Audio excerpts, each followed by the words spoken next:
Zaria Lewis had no idea that standing up for herself would cost her everything, or unlock a future she never saw coming.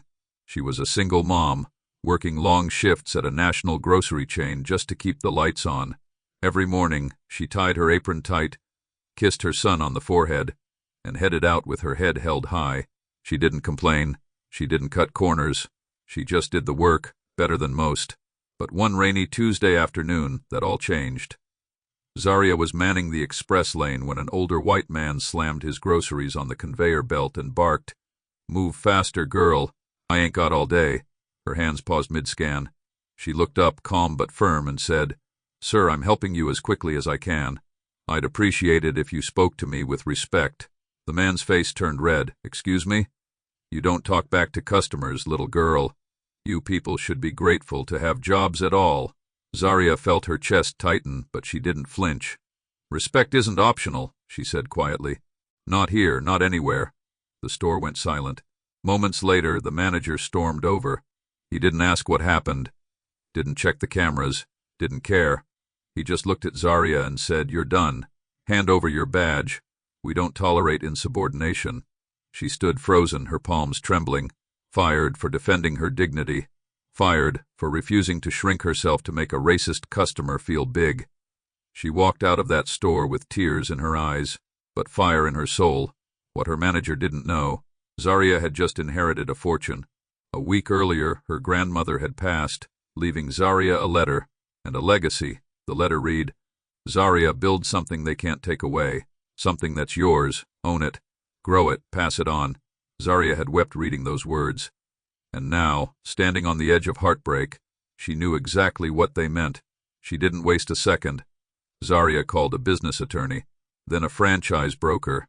Within 5 days, she learned that the very store she'd been fired from was struggling, hemorrhaging money, poorly managed, and barely holding on. And she had the cash, the drive, the vision.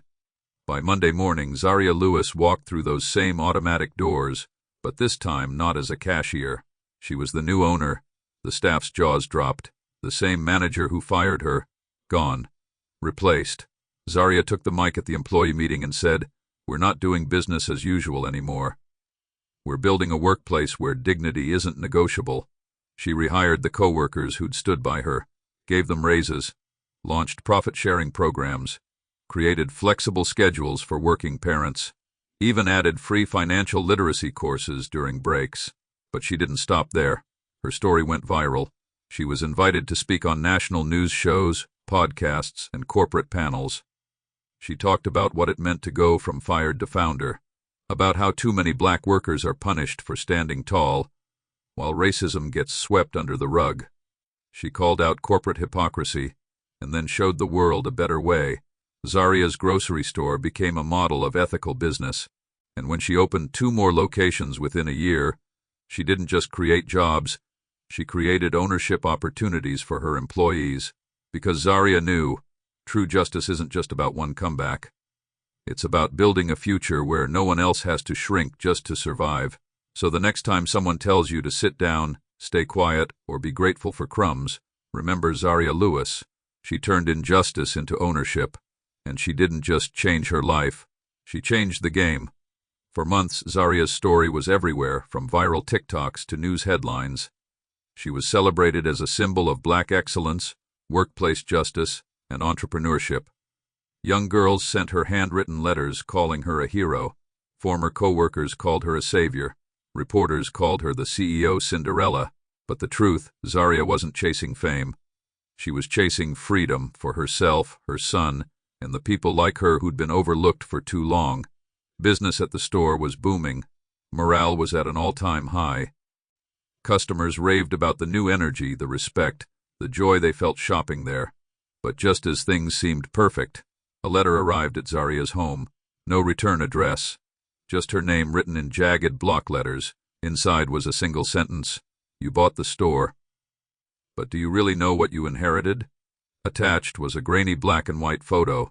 It showed a back room, her back room, filled with unmarked boxes stacked to the ceiling. And in the corner, something that made her blood run cold. A hidden security camera she hadn't installed. Zaria was stunned. She rushed to the store that night, flashlight in hand, and slipped into the back. The room looked normal, quiet, but behind a loose ceiling tile she found it. A small, dusty surveillance camera still faintly blinking red. Her heart pounded as she grabbed her laptop, connected the drive, and downloaded weeks' worth of footage. What she uncovered made her stomach turn. The camera hadn't been placed for theft prevention. It had been used to spy on employees. And worse, there were hours of footage showing her former manager holding private meetings with corporate reps, whispering about weeding out the troublemakers, targeting workers who spoke up, quietly pressuring them out. Zaria had just been the most visible victim, but it didn't stop there. Digging deeper, she discovered confidential memos hidden in the store's archived files. Documents proving that upper management had known about the racism complaints and had quietly signed off on firing workers to protect the brand. Zaria's jaw clenched. She hadn't just inherited a business, she'd inherited a cover-up. Now she had a choice.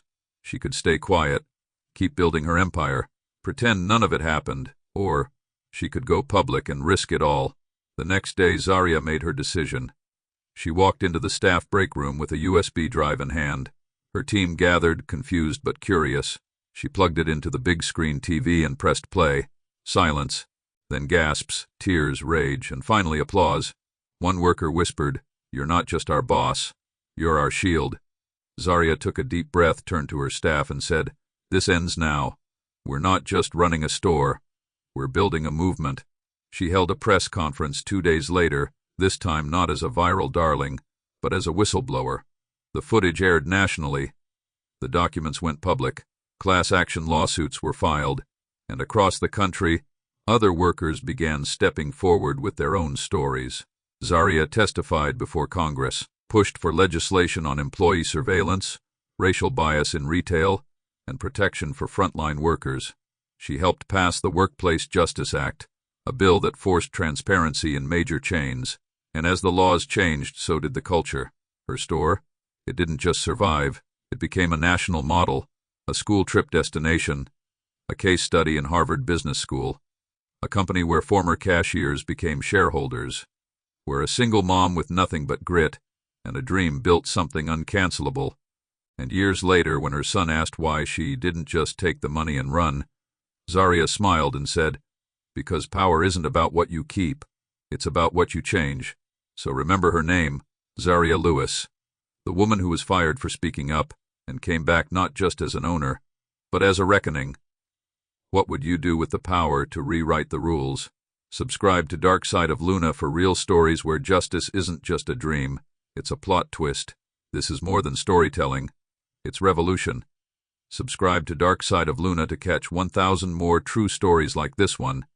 Stories of resistance, courage, and the fight for what's right. Hit that bell so you don't miss a single episode. Because we're just getting started.